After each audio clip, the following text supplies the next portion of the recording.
मैं इस वक्त इसराइल के अर्द इलाके में हूं और ये जो आप इर्द गिर्द तबाही देख रहे हैं ये ईरान के बैलिस्टिक मिसाइल की वजह से हुई है। आप देख सकते हैं यहाँ पे गाड़ियों का क्या हाल हुआ है। इतनी शिद्दत थी इस धमाके की कि दूर दूर तक जो गाड़ियां थी वो बिल्कुल चकनाचूर हुई हैं। मैं दिखाने की कोशिश करूंगा यहाँ पे क्या हाल हुआ है इस पूरे इलाके का। तो यहाँ पे आप देख सकते हैं क्या हाल हुआ है। ये वही एरिया है जहां पर ईरान की तरफ से दागे गए मिसाइल ने तबाही मचाई है। ये बसेस का हाल देखिए आप, यानी जो भी एरिया में चीजें होती हैं दूर दूर तक वो चकनाचूर हो जाती हैं, चाहे वो गाड़ियां हों, चाहे वो घर हों, चाहे वो बड़ी बड़ी इमारतें हों, शॉपिंग मॉल हों, वो तबाह हो जाते हैं और दूर दूर तक तबाह हो जाते हैं। पूरी लाइन में मैं दिखाने की कोशिश करूंगा आपको कि यहाँ पे गाड़ियों का क्या हाल हुआ है। तो उससे आप अंदाज़ा लगा सकते हैं कि यहाँ पे जब मिसाइल फटता है, मिसाइल गिरता है तो उसकी वजह से क्या तबाही हो जाती है, कितना पावरफुल होता है बैलिस्टिक मिसाइल। बड़ी बड़ी गाड़ियाँ जो हैं यहाँ पे चकनाचूर हुई हैं और इर्द गिर्द का एरिया में दिखाने की कोशिश करूँगा। ये देखें, जहाँ पर भी आप नज़र दौड़ाएंगे खिड़कियाँ, दरवाजे, घर का अंदर का सामान तक बाहर आया है। इतनी शिद्दत इन धमाकों की रही है। हालांकि ये थोड़ा सा दूरी पर है, यानी जहां असल में मिसाइल फटा है उसकी दूरी पर भी आप देखिए किस तरीके का असर रहता है। तो यहाँ पे लगातार बर्बादी हो रही है ईरान की तरफ से दागे गए मिसाइल्स की वजह से।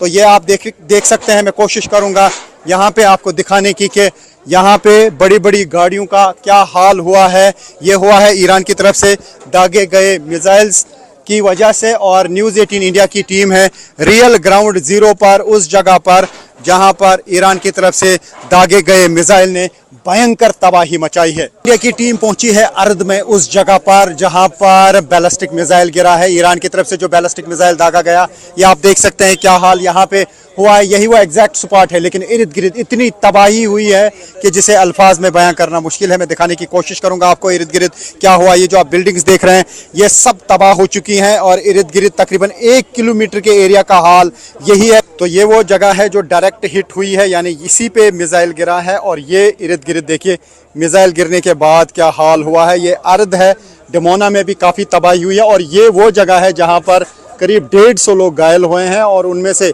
10 की हालत गंभीर बताई जा रही है। जो दूर दूर तक का एरिया है, तकरीबन 1 किलोमीटर का एरिया, वहाँ पर यही हाल हुआ है। सब कुछ तबाह हो चुका है, सब कुछ यहाँ पे बिखर चुका है, क्योंकि ईरान की तरफ से अब ऐसे मिसाइल्स का इस्तेमाल किया जा रहा है जो यहाँ एयर डिफेंस सिस्टम को इवेड कर रहे हैं। एयर डिफेंस सिस्टम काम ही नहीं कर पाया और ये मिसाइल का डायरेक्ट हिट यहाँ पे लगा। हालांकि इंटरसेप्टर्स निकले थे एयर डिफेंस सिस्टम से, लेकिन वो इन मिसाइल्स को नहीं गिरा पाए, ना ही डमोना में जो गिरा और ना ही जो यहाँ अर्द में गिरा। तो उसी वजह से आप देख सकते हैं यहाँ पे किस तरीके की तबाही हुई है। यहाँ पे अभी भी रेस्क्यू ऑपरेटर्स हैं और साथ ही ADF के लोग भी हैं। आप देख सकते हैं कि यहाँ पे स्नाइपर डॉग्स को भी लाया गया है कि हो सकता है कि कोई अभी भी मलबे के नीचे मत हो, इसीलिए स्नाइपर डॉग्स को लाया जा रहा है ताकि यहाँ पे पूरी तरह से सर्च ऑपरेशन किया जा सके। तो ये इस वक्त है हाल इसराइल के अर्द एरिया का। अर्द एरिया वो इलाका है जो डमोना के साथ में है, लेकिन ये पूरा इलाका जो है इसके इर्द गिर्द ही न्यूक्लियर साइट्स हैं। हो सकता है ईरान की तरफ से न्यूक्लियर साइट्स को ही निशाना बनाया गया हो, लेकिन वो मिसाइल किसी और जगह पे गिरे इसी एरिया में। तो उसका मतलब है कि पूरा थ्रेट अब इसराइल को लग रहा होगा और इसराइल के लिए अब चिंता ज़रूर बढ़ गई होगी। तो ईरान की तरफ से मिसाइल दागने का सिलसिला लगातार जारी है। जिस तरीके से इसराइली फोर्सेस और US फोर्सेस ईरान पे अटैक कर रहे हैं, अब लग रहा है उसी तरीके से, उसी अंदाज से ईरान भी अब हमले कर रहा है। अगर इसराइली फोर्सेस या US फोर्सेस एनर्जी सेक्टर को निशाना बनाते हैं तो ईरान की तरफ से भी एनर्जी सेक्टर को ही निशाना बनाया जाता है, क्योंकि वहाँ पर जो न्यूक्लियर साइट पे हमला किया गया उसके बाद यहाँ पर भी न्यूक्लियर साइट के इर्द गिर्द हमले किए गए और 2 मिसाइल जो अलग अलग जगहों पे गिरे, इसकी वजह से तबाही हुई। 250 से ज़्यादा लोग इन दोनों जगहों पे ज़ख्मी हुए हैं, जिनमें से काफ़ी लोगों की हालत तशवीशनाक बताई जा रही है। तो अभी ये जंग रुकने का नाम नहीं ले रहा है। अभी ऐसा लगता है कि ईरान के पास काफ़ी सारे मिसाइल हैं जो अब अलग अलग मौक़ों पे वो यहाँ दाग रहे हैं और यहाँ पे तबाही हो रही है। तो यहाँ पे अभी आप देख सकते हैं, अभी असेसमेंट की जा रही है कि कितना यहाँ पे डैमेज है। अभी यहाँ पे रेस्क्यू ऑपरेशन की टीमें हैं, सर्च ऑपरेशन की टीमें हैं, स्नाइपर डॉग्स लाए जा रहे हैं कि हो सकता है कि बिल्डिंग के अंदर कोई मत हो तो उसको यहाँ पे निकालने की फिर कोशिश की जाएगी। तो फिलहाल हम देख पा रहे हैं कि यहाँ पे इतनी तबाही हुई है कि इसे अल्फाज में बयां करना मुश्किल है, क्योंकि तकरीबन 1 किलोमीटर का जो एरिया है यहाँ पे वो प्रभावित हुआ है। वहाँ पे इस तरीके का इम्पैक्ट देखने को मिला है, और जो ख़ास तौर से जहाँ पे ये मिसाइल गिरा है वो ये स्पॉट है, और इसके इर्द गिर्द जो है हर किसी बिल्डिंग में बहुत ज़ोरदार तबाही हुई है। ये देख सकते हैं आप कि क्या हुआ है। खिड़कियां सारी निकल चुकी हैं, दरवाजे सारे टूट चुके हैं, स्लैब्स गिर गई हैं। तो ये असर रहता है यहाँ पे मिसाइल का।